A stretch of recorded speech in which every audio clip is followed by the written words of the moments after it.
Hi, it's Rob Moore here, and I want to share with you 10 ways plus a bonus to disrupt your own personal brand, to scale your personal brand, to ensure that you're maximizing your reach and your revenue, your impact and your income, how the world of personal brand has changed, how you can be more like Elon Musk. Tesla is by 400% the highest market cap car company in the world, yet it's been going since 2003? Yet Toyota is 1/4 of the market cap, where it creates, 10, 20, 50 times more cars, and it's been going since 1937 because Elon Musk has a personal brand. Do you know who the head of Toyota or Volkswagen or Porsche is? No. Do you know who the head of Tesla is? Yes. So Elon Musk has built a very, very powerful personal brand. All of his media and PR done through Twitter. The world has changed. So I'm going to share with you 10 ways plus a bonus of disrupting your personal brand. So number one is you need to get clear on how you want to be known. Now, you can do this as an exercise now as you watch or listen to me, or you can do it afterwards, but make sure you frickin' do it. But are you clear on how you want to be known? So I'm developing my brand Beyond Disruptive. What do you think of the neon sign? So I want to be known to help people start and scale their business and create better financial knowledge. I want to help people around business and money and finance and understanding and creating wealth. I want to help people know more, make more, and give more money. I'm really clear about that. I've been doing that for nearly 15 years in various vehicles. And now we're moving and evolving my brand to be very money focused. Some people have been saying, "Oh, Rob, what's all this money posts you've been doing? Are you all right?" Yeah, I'm fine. I'm more clear on my brand. And the more clear you are on how you want to be known and what niche you serve or what vision you have, and locally, nationally, globally, the more identity you have. The more people go to you. You are the go-to person for it. You are known for it. This is very important. Number two, then, is you need to be on all the main media platforms. I'm actually currently doing a Zoom mastermind to about 114 of my best clients. Exactly 114 are on right now. I'm also going live in the Disruptive Entrepreneur community. Sorry, I don't do as many lives as I should in the Disruptive Entrepreneur community. I'm also recording a podcast episode. So I'm on Facebook, Disruptive Entrepreneur Group, my page. I just did a live there. I'm on Zoom. I'm on podcast. I'll be able to put this content piece on YouTube and Instagram, and I'll be able to do stories for Instagram and LinkedIn and Facebook and TikToks and Reels. Are you doing Clubhouse Fireside Green Room? Are you yet verified so you can be in audio rooms on Facebook? Are you putting content on TikTok and on Reels? Are you posting on Twitter and LinkedIn? You need to be on all the main platforms, at least set up, if not always posting regularly. Because people do use different channels. They do. They don't all use the same one. So you're only reaching a certain amount of people on one channel. And you used to be able to go viral or really master one channel. It doesn't really work anymore. I look at all the big influencers. They're all on all channels. They're all creating omnipresence. Okay, number three then, ways to disrupt your own personal brand, is you need to post on-brand content 80% plus of the time. Too many people either doing only branded content and nothing personal, or too much random shit about, their life and what they're eating for dinner and where they're going, and not enough about what their business and their brand is. So I would say 80% of your posts should be on brand, which links back to number one is, are you clear on how you want to be known? What is your brand? Who is your target market? Who is your ideal client profile? So 4 posts in every 5, 8 posts in every 10, 80 posts in every 100.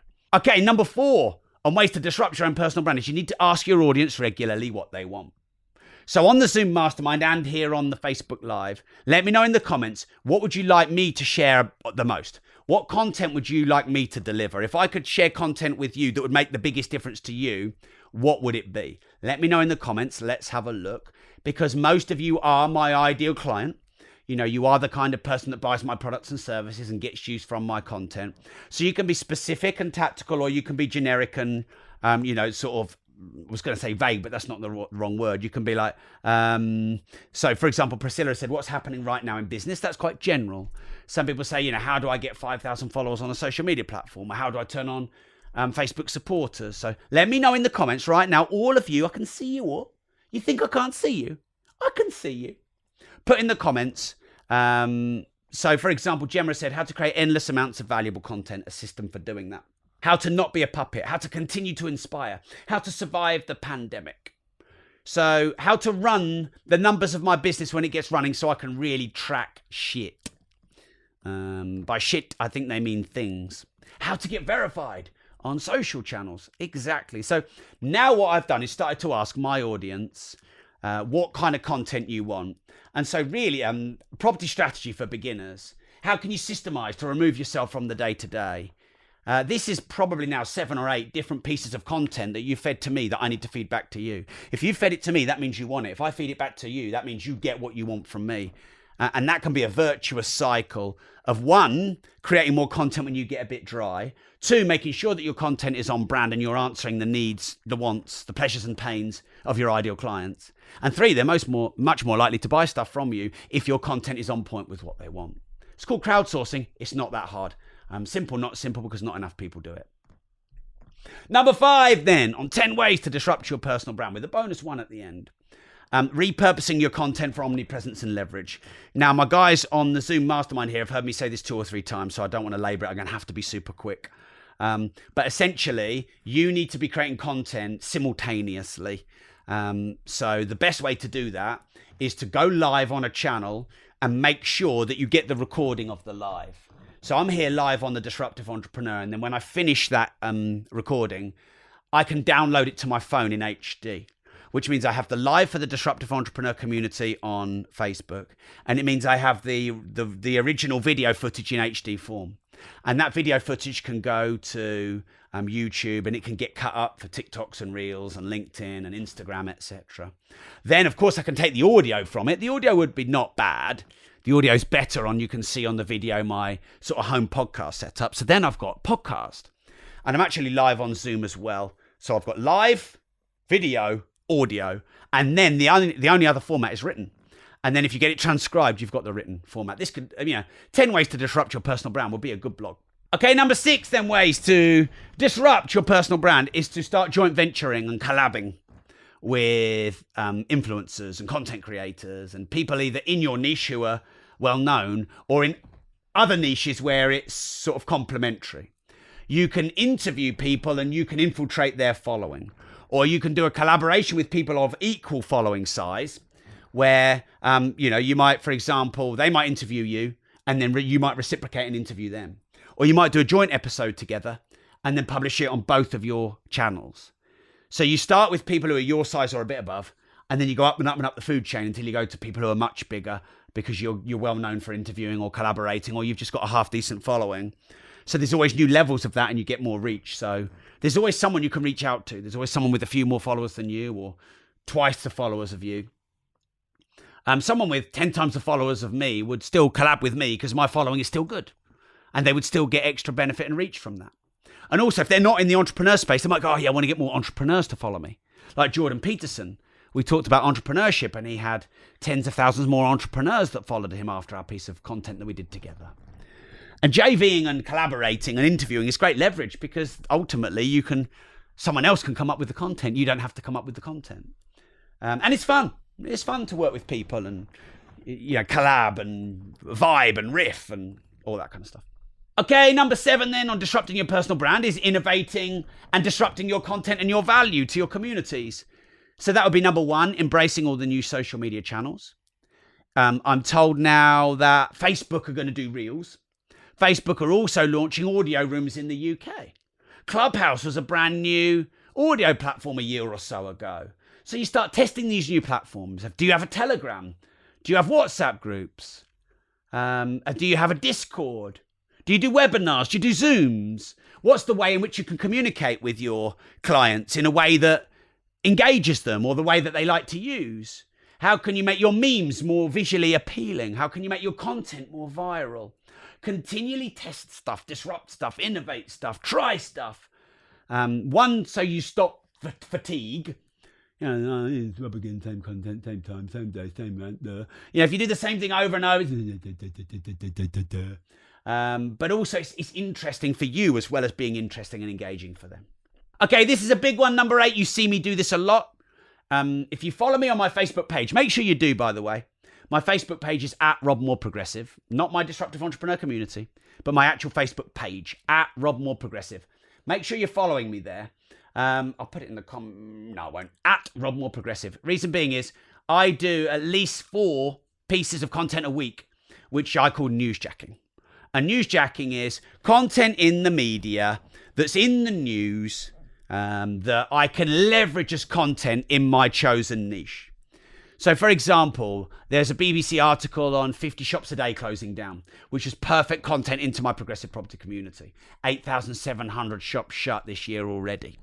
In the first 6 months, I think, actually. I did content on when South Park did their $900 million deal, or when Cristiano Ronaldo signed for Man U and the commercials behind that, or when Scotland were proposing a 4-day work week. Or when England were proposing 4 or 5 less bank holidays, or when Boris is proposing increased national insurance to pay for social care. All of this stuff, all of this content, it's in the media. Everyone's talking about it in my niche of business and money. I can leverage the energy, the passion, the anger of that content that's already existing in the media. And your content will go way more viral. You'll get way more comments. You'll get way more shares. It'll often be way more interesting. And I've been doing that a lot recently, and you might have seen me pop. I did a rant on the pingdemic, and I got nearly 1 million views in 3 days, and then we had to shut the post down for various reasons. One of them being that I had a pop at the government, and the government are backing a £12 million loan for one of our property projects. So Mark's like, you've just had a pop at the government there, and they're backing a £12 million loan that we're getting. You need to fucking turn off that video. I said, it's got 1 million views. He said, I don't fucking care. It's a £12 million loan. I said, all right, Mark, you're the boss. So I turned the video off. Yeah, my first viral sensation. Got to turn it off. Oh, it's not fair. So how do you do this? It's actually really easy. Every morning, check the news. Every morning, check the trends on Google Trends and Twitter Trends. Job done. Just check it in your niche. Check it in the mainstream media, and then check it in your niche. Because you might be able to link mainstream big news to your niche. And by the way, don't be a gimmicky. There's quite a lot of people that just comment on political and social shit, which is nothing really to do with their niche. They're just doing it to get cheap views. I don't like doing that. Do it with something that you can bridge in and make relevant to your niche. Okay, number 9, this is really important in ways to build and disrupt your personal brand. You need to build your own database. So, for example, at robmore.com/MMM, as in make more money. robmore.com/MMM. Remember that song? MMM. robmore.com/MMM. I've got loads of stuff I give away there for people completely for free, and I never sell. So I've got over 200 content pieces on money, interviewing 15 odd billionaires. I'm writing a book called Increase Your Fees with Ease. You'll get that free. I've got a piece of content a week on YouTube videos or blogs or articles I write for the media. I wrote a column for Woman Magazine in covering for Martin Lewis, the money saving expert. And I share all of that if you just go to robmore.com/MMM. That's robmore.com/MMM. And what you do there is you just go onto my database, you get 1 email a week, and you get sent some of the content up front. So that's an example of me building my database through doing a podcast or doing a Facebook live video. Why would I do that? If you're already listening to my podcast or already following me on Facebook, well, what if Facebook cancel me? What if the reach is rubbish? What if I stop my podcast, or what if my podcast reach goes down and down and down? I don't own the data. I can't contact you on Facebook unless it's through Facebook. Can't privately contact you through podcasts unless it's on the podcast. Whereas in my email database, I've got control over contacting you. So you definitely need to build your own database. And if you want to get all that value by joining mine, go to robmore.com/MMM. Next then is you need accountability, mother trucker. You need accountability, mother fluffer. When all is said and done, more is said than done. And I think people get complacent. I think they get lazy. I think they let themselves off the hook. I think it doesn't matter if you just choose not to do it now in the moment. Whereas if you have accountability, a coach, a mentor, if you are committed to an action, you're very specific on your goals and vision. You've got a business partner. You've invested in courses and mentoring and programs and masterminds, and you've got financial buy-in. You need to create accountability, because when all is said and done, more is said than done. To know and not to do is not to know. So just have a think about how you're creating accountability and if you are. And if you're letting yourself off the hook, it means you're not. And if you're the only person that you have to rely on, then you haven't got accountability. Because who's the easiest person to lie to? Oh, yeah, you. Not your wife. You. All right, and then finally, I just covered this on the Zoom Mastermind in quite a lot of detail, so I'm going to be super quick. You want to be clear on who you want to piss off. You might have noticed I'm pissing a few more people off recently. That just means I have the courage to be disliked. That just means I'm being a more bold, free, expressive version of who I am. And the ultimate freedom is having the courage to be disliked in the pursuit of building your personal brand and being your true, authentic self. For example, I am quite clear that I want to help. I am pro-capitalism, and I believe in the entrepreneurial dream, and I believe in helping people start and scale their business and getting better financial knowledge and creation and economy and enterprise and wealth as a concept that everyone can attain. And that's who I want to please. So who do I want to piss off? Communists, socialists, Marxists, victims, moaners, complainers, haters. I want to fucking piss you off. If you're any of those, I'm coming for you. You better watch your back. I'm coming for you. Now, some of you I'll turn around, and some of you will hate me so hard. And that means my content is really good. Be clear on who you want to piss off. The power of pissing people off. Now, don't go and be a twat for the sake of being a twat. But, for the sake of being clear and having congruence and integrity and authenticity and boldness and bravery in your niche, then, if you want lovers, you need haters. If you want fans, you need critics.